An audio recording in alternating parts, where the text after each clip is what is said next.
Hello students. So in the previous video, I explained you some problems related to the LIFO and FIFO method on the inventory valuation. So I hope you understood those problems. And now we are moving to the last part of unit 5, that is depreciation. Okay. So in fifth unit, the important two concepts are inventory valuation and depreciation. So inventory valuation, I hope you cleared with that concept. Uh, and among that important thing are LIFO and FIFO method. So ಎರಡು ನಿಮಗೆ clear ಆಗ್ಯಾವಂತ ನಾನು ಅನ್ಕೊಂಡಿನಿ. So now we are moving to the last part, that is depreciation. So depreciation you already know. Already first year ಹಿಡ್ಕೊಂಡೆ ಕಲ್ಕೋತ ಬಂದಿರೋ depreciation ಅಂದರೆ ಏನು, ಅದು ಹೆಂಗೆ ಚಾರ್ಜ್ ಮಾಡಬೇಕೆಲ್ಲ ಅಂಥೇಳಿ. ಸೊ ಅದ್ರ ಬಗ್ಗೆನೇ ಒಂದು ಸ್ವಲ್ಪ ನಾವೀಗ ಸ್ಟಡಿ ಮಾಡೋಣ ಅಂತ ಈ ವಿಡಿಯೋನಾಗ. ಸಿಯರ್ the meaning. Depreciation is the permanent and continuous decrease in the book value of a fixed assets due to use, evolution of time or any other cause. So depreciation in simple words you already know, that is the reduce in the value of asset. And here the depreciation is nothing but permanent and continuous decrease, and continuously it's going to decrease only year after year. So in the reduce in the book value of the fixed assets. And what is the cause here? Due to the use. So continuous use ಮಾಡ್ತಿರ್ತೀವಲ್ಲ ಅದರ ಸಂಬಂಧ value down ಆಗ್ತದ್ರಿ. And effluxion of time.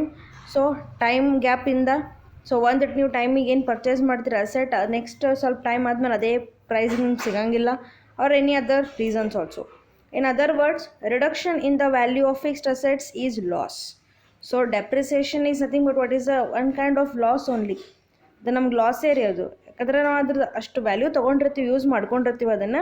In case ನಾವು ಅದನ್ನು use ಮಾಡಲಿಲ್ಲ ಅಂತಂದ್ರೂ year by year ಅದ್ರ value ಕಡಿಮೆ ಆಗ್ತಾನೆ ಹೋಗ್ತದೆ.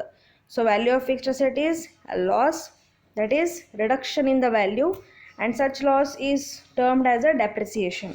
So reduce in the value of asset is considered as a depreciation, which is loss here. See, what is the difference here of depreciation and amortization? So difference ಅಂದ್ರೆ ಅದರ ಮೀನಿಂಗನ್ನು explain ಮಾಡ್ತೀನಿ. C, depreciation we commonly got to know that this is charged on the fixed asset, and due to the usage the value will be reduced, is it? So this only it appeals to the fixed assets. So it is mainly applied to the fixed assets. So depreciation is a gradual shrinkage in the book value of fixed assets. Shrinkage is nothing but what? Reduce. So shortage ಆಗ್ತಾ ಹೋಗ್ತದೆ, sync ಆಗ್ತಾ ಹೋಗ್ತದೆ. Sink ಅಂದ್ರೆ ಕಡಿಮೆ ಆಗೋದ್ರಿ. So shrinkage in the book value of fixed assets. So depreciation is charging the cost of man-made fixed assets to operations. So in simple, the depreciation is usually charged on the man-made equipments. So man made ಅಂದರೆ ಏನು ರೀ? ಇವೆಲ್ಲ fix assets ಏನು ತಮ್ಮ ತಾವೇ create ಆಗಿರ್ತಾವೆ? ಇಲ್ಲ, that is not created by nature also. It is created by the human beings, and that's why due to its usage the value of such assets will come down, and which will be used in the business regularly. ಬಿಸ್ನೆಸ್ನಾಗ operations ಮಾಡಲಿಕ್ಕೆ fixed assets ಬೇಕೇ ಬೇಕು. ಹಾಗಾಗಿ usage ಮಾಡೋದ್ರಿಂದ ಏನಾಗ್ತದೆ? the value will be coming down. Another thing is what? It is giving some value to us also. So ನಮ್ಮ ಬಿಸ್ನೆಸ್ನಾಗ use ಮಾಡೋದ್ರಿಂದ ನಮ್ಗೆ ಅದು ಫಾಯ್ದಾನೂ ಅದ ರೀ. ಸೊ ನಮ್ಗೆ ಎಷ್ಟು ಫಾಯ್ದಾ ಅದಲ್ಲ, ಹಾಗೆ ಅದ್ರ ವ್ಯಾಲ್ಯೂನೂ ಕಡಿಮೆ ಆಗ್ಯದ. So it is just like what we say dual concept. So giving the benefit and receiving the benefit. ಇಲ್ಲಿ ರಿಸೀವ್ ಏನು ಮಾಡ್ಕೊಳಂಗಿಲ್ಲ, ಸಾರಿ, ನಾವೇನು ಸಪ್ರೇಟಾಗಿ ಕೊಡ್ಲಿಕ್ಕತ್ತಿಲ್ಲ. We are taking the benefit from the asset, and in return we are charging the depreciation, which is the loss here, because due to the usage of such asset the value will come down. Okay, see what is this amortization? Amortization ನೀವು usually ಕೇಳಿರ್ತೀರಿ, ನಿಮ್ಗೆ ನಾನೇ ಭಾಳ ಸತ ಹೇಳೀನಿ. So it means the deterioration by expiration of intangible assets. See, as you already know, depreciation is charged on the fixed assets. Fixed assets are nothing but what? Which fixed assets, especially the tangible assets. Fixed assets ಒಳಗೆ ಎರಡು ಥರ ಬರ್ತಾವೆ, tangible, intangible. Tangible is nothing but which we can see, touch. Okay, intangible means we can't see it, we can't touch it, but even though it is lying in our business. So still it is there in our business. So you already know intangible assets example, the goodwill is there, patent is there, copyright. So there are various intangible assets are there. So tangible assets, fixed assets ಮೇಲೆ ನಾವೇನು charge ಮಾಡ್ತೀವಿ, depreciation charge ಮಾಡ್ತೀವಿ. But intangible assets ಮೇಲೆ ಏನು charge ಮಾಡ್ತೀವಿ, amortisation ಅಂತ charge ಮಾಡ್ತೀವಿ. Amortisation is nothing but what, this is also called as depreciation only one kind. ಇದು ಎದ್ರ ಸಂಬಂಧ ಅಂದ್ರೆ because reduce in the value of intangible assets. ಅದಕ್ಕೆ ಏನು ಹೇಳ್ತಾರೆ ಅಂದರೆ deterioration by expiration of intangible assets. So that is reduce in the value of the asset. So where the continuous use, see ಹೆಂಗೆ fixed ಅಸೆಟ್ಸಿಗೆ ಒಂದು time period ಇರ್ತದಲ್ಲ, in the same way for the intangible assets also time period will be there. Okay, so goodwill ಏನಿರ್ತದೆ ರೀ, establish ಮಾಡಿರ್ತೀವಿ, but ಅದನ್ನು ಹಾಗೆ maintain ಮಾಡಿತ್ತು ಅಂದ್ರೆ ಕಂಪ್ನಿದು ಹಾಗೆ ಮೇಂಟೈನ್ ಆಗ್ತದೆ ರೀ. ಚಲೋ ಪ್ರಾಡಕ್ಟ್ಸ್ ಯಾವಾಗ ಕೊಡ್ತಾರಲ್ಲ ಅವಾಗ ಕಂಪ್ನಿದು ಗುಡ್ ವಿಲ್ ಮೇಂಟೈನ್ ಆಗ್ತದೆ. In case the company fails to meet out the needs and requirements of the customers, then the company will not able to sustain in the market. So if they can't able to stay in the market, then automatically their goodwill reduces, is it? And even for the copyright, patent, for everything. So ಒಂದು time period mention ಇರ್ತದೆ. ಆ time period ಸಂಬಂಧ ಏನಿರ್ತದೆ ರೀ, ಅಷ್ಟೇ usage ಇರ್ತದೆ. ಅದಾದಮೇಲೆ use ಆಗಿ ಹೋಗೋದಿಲ್ಲ. ಯಾಕಂದರೆ ಹೊಸದೇನಾರು ಬಂದುಬಿಟ್ಟಿರ್ತ, ಇದನ್ನು ಯಾರೂ ಕೇಳೋಂಗಿಲ್ಲ. ಅವಾಗ ಹೊಸ ಫ್ಯಾಷನ್ ಬಂತು, change in the taste and preferences of the customers, there are various reasons are there. So due to that it will become the lapse here. So the value ಕಡಿಮೆ ಆಗ್ತಾ ಹೋಗ್ತದೆ ಭಾಳಷ್ಟು ಚೇಂಜಸ್ ಆಗೋದ್ರಿಂದ. So this is the main bifurcation of depreciation and amortization. And please remember this amortization. Depreciation ನಿಮಗೆ ಭಾಳ familiar concept ಅದ, ಅಮೋರ್ಟೈಸೇಷನ್ familiar ಇಲ್ಲ. ನೀವು ಅದನ್ನು ಅಷ್ಟು ಜಾಸ್ತಿ ಕೇಳಿ, ನಾ ಕ್ಲಾಸ್ನಾಗ ಭಾಳ ಹೇಳ್ತಿದ್ದೆ ಇದ್ರ ಬಗ್ಗೆ. See, what are the causes of depreciation here? On a more important topic, so causes of depreciation, that is why we have to charge a depreciation. What are the reasons of the depreciation here? So the main causes of depreciation are as follows. So first is wear and tear due to the constant use. So wear and tear is nothing but what, ಸವಕಳಿ ಅಂತ ನಾವು ಹೇಳ್ತೀವಿ ನೋಡ್ರಿ. So ಸವಕಳಿ ಅಂದ್ರೆ ಏನು, depreciation actually reduce ಆಗ್ತದೆ. ಅದನ್ನು ಹೆಂಗೆ ಉಪಯೋಗ ಮಾಡ್ತಾ ಹೋಗ್ತೀವಿ ಅದ್ರ ವ್ಯಾಲ್ಯೂ ಏನಾಗ್ತದೆ, ಕಡಿಮೆ ಆಗ್ತದೆ ರೀ.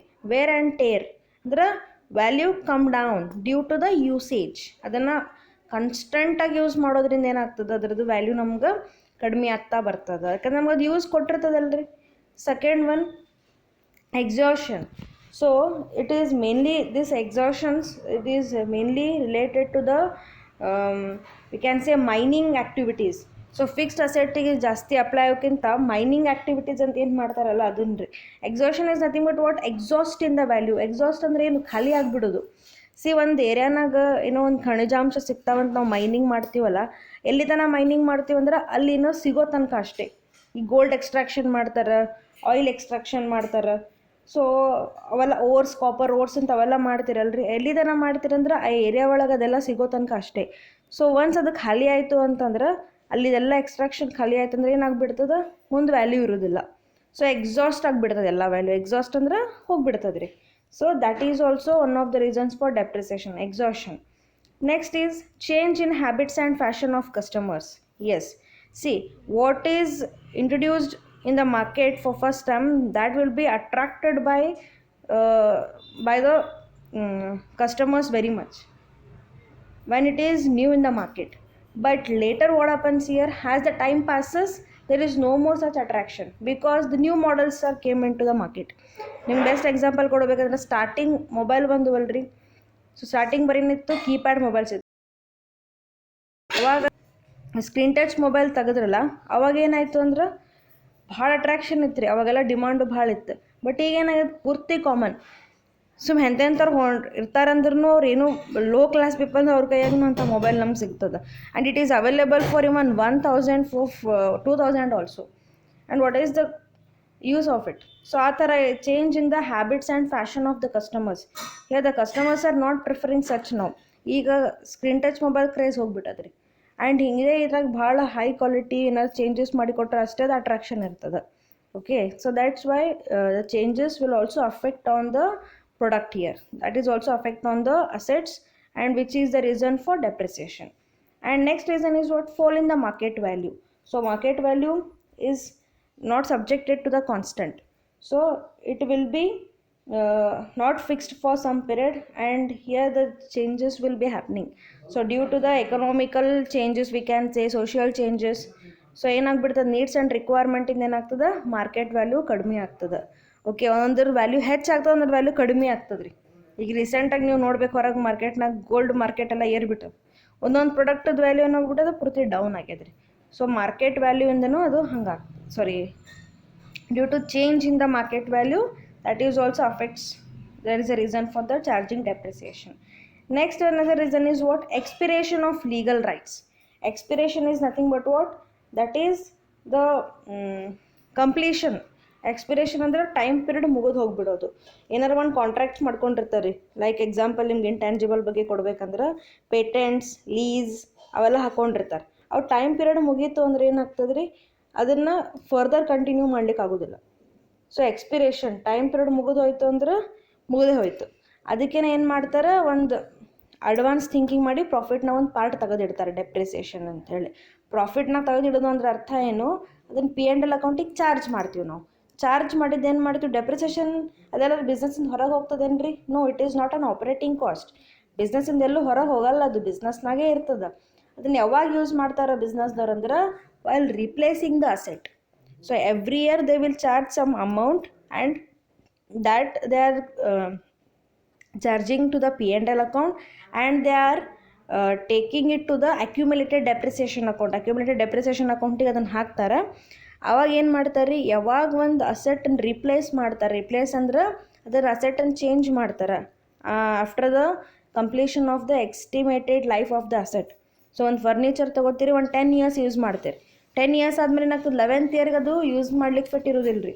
ಅವಾಗ ಏನು ಮಾಡೋದು, ಅದನ್ನು ಚೇಂಜ್ ಮಾಡ್ಬೇಕು ಅಸೆಟ್ 11th ಇಯರ್ಗೆ ಹೋದಾಗ. ಸೊ ಚೇಂಜ್ ಮಾಡೋ ಮುಂದಾಗ ಏನು ಮಾಡ್ಬೇಕಂದ್ರೆ, ಈ ಅಮೌಂಟನ್ನು ಯೂಸ್ ಮಾಡ್ತೀರಿ. ಸೊ ಈ ಅಮೌಂಟನ್ನು ಯೂಸ್ ಮಾಡಿ ನೀವು ನಿಮ್ಮ ವ್ಯಾಲ್ಯೂ ಹೊಸದು ಅಸೆಟ್ ಪರ್ಚೇಸ್ ಮಾಡ್ತೀರಿ. Okay, so that's why this expiration. So depreciation is very important. So specially the expiration of legal rights ಅಂತ ಏನು ಹೇಳಿದ್ವಲ್ಲ, ಅದಕ್ಕೂ ಡೆಪ್ರಿಸಿಯೇಷನ್ ಚಾರ್ಜ್ ಮಾಡಬೇಕು. And one more thing is what? Obsolescence. So obsolescence is nothing but what? The value of an asset decreased. So inventions, ಹೊಸ inventions ಬರೋದ್ರಿಂದ ಏನಾಗ್ತದೆ, ಅಥವಾ ಏನಾರು ಹೊಸದಾಗಿ ಇಂಪ್ರೂವ್ ಮಾಡಿದ್ರೆ, ಎಕ್ಸಿಸ್ಟಿಂಗ್ ಅಸೆಟ್ನಾಗ ಇಂಪ್ರೂವ್ ಮಾಡಿದ್ರೆ ಏನಾಗ್ತದೆ ರೀ, ಮತ್ತು ಡೆಪ್ರಿಸಿಯೇಷನ್ ಮಾಡಲೇಬೇಕು. ಯಾಕಂದ್ರೆ ಅದನ್ನು ಯಾರೂ ಕೇಳಂಗಿಲ್ಲ. ಈಗ ಮುಂಚೆ ಸ್ಟಾರ್ಟಿಂಗ್ ನೋಡ್ತಿರ್ಬೇಕು, ಟಿ ವಿ ಯಾವ ಥರ ಇರ್ತಿದ್ದು, ಹಿಂಗೆ ಡೋಮ್ ಇರ್ತಿದ್ದು, ಸಣ್ಣ ಸ್ಕ್ರೀನ್, ದೊಡ್ಡ ಬಾಕ್ಸ್ ಬರ್ತಿದ್ದು ರೀ. ಈಗಂತ ಟಿ ವಿ ಯಾರು ಯೂಸ್ ಮಾಡ್ತಾರೆ? ಯಾರೂ ಯೂಸ್ ಮಾಡಂಗಿಲ್ಲ ರೀ. ಎಲ್ಲ ಕಡೆ LED, LCD ಈ ಥರನೇ ಇರೋದು. ಮತ್ತು ಅದ್ರಾಗ ಎಕ್ಸ್ಟ್ರಾ ಹೊಸ ವರ್ಷನ್ಸ್ ಇದಾವೆ ರೀ. ಸೊ ಬಟ್ ಅವ್ನು ಯೂತ್ ಮಾಡ್ತಿರ್ತಾರಲ್ಲ, ಅವೆಲ್ಲ ತೊಗೊಂಡಿರ್ತಾರಲ್ಲ, ಅವ್ರು ಏನು ಮಾಡಬೇಕು? So that's another reason is charging the depreciation is for this also. obsolescence. Obsolescence is nothing but what? So where the assets are even subjected for the changes made also. Inventions ಮಾಡ್ತಾರೆ, ಅಥವಾ ಅದ್ರಾಗ ಏನಾರ ಹೊಸದಾಗಿ changes ಮಾಡ್ತಾರೆ, ಅಥವಾ ಹೊಸ models ತೊಗೊಂಡು ಬರ್ತಾರೆ. ಅದರ್ಲಿಂದ ಏನಾಗ್ತದೆ, ಡಿಮಾಂಡ್ ಕಡಿಮೆ ಆಗ್ತದೆ. ಸೊ ಇದು ಎಲ್ಲ ರೀಸನ್ಸಿಂದನೂ ಕಂಪ್ನಿ ಸಫರ್ ಆಗೋ ಚಾನ್ಸಸ್ ಇರ್ತದೆ ರೀ. ಅದರ ಸಂಬಂಧ ಅವ್ರು ಏನು ಮಾಡ್ತಾರೆ, ಪ್ರಿಕಾಷನ್ ಅಂತ ಡೆಪ್ರಿಸಿಯೇಷನ್ ಮಾಡೋದು. ಆ್ಯಂಡ್ ಡೆಪ್ರಿಸಿಯೇಷನ್, ನಾವು I am telling you, depreciation is non operating expense. Non operating ಅಂದರೆ ಅದು ಆಪರೇಷನಿಗೆ ಸಂಬಂಧ ಬರೋದಿಲ್ಲ. ಓಕೆ, ಅದನ್ನು ಅಸೆಟನ್ನು ಯೂಸ್ ಮಾಡ್ಕೊಂಡಿರ್ತೀವಂತ ಅದ್ರ ರಿಟರ್ನ್ ನಾವು ಡೆಪ್ರಿಸಿಯೇಷನ್ ಚಾರ್ಜ್ ಮಾಡ್ತೀವಿ. ಆ್ಯಂಡ್ ಈ ಡೆಪ್ರಿಸಿಯೇಷನ್ ಅಮೌಂಟ್ ಯಾವಾಗ ಯೂಸ್ ಮಾಡ್ತಾರೆ ಕಂಪ್ನಿ ಅಂತಂದರೆ, while replacing the asset replace ಮಾಡೋ ಮುಂದಾಗ ಡೆಪ್ರಿಸಿಯೇಷನ್ ಅಮೌಂಟ್ ಏನು ತೊಗೊಂಡಿರ್ತಾರಲ್ಲ, ಅಕ್ಯುಮುಲೇಟೆಡ್ ಡೆಪ್ರಿಸಿಯೇಷನ್ ಅಂಥೇಳಿ, ಅವಾಗ ಅದನ್ನು ಯೂಸ್ ಮಾಡ್ತಾರೆ.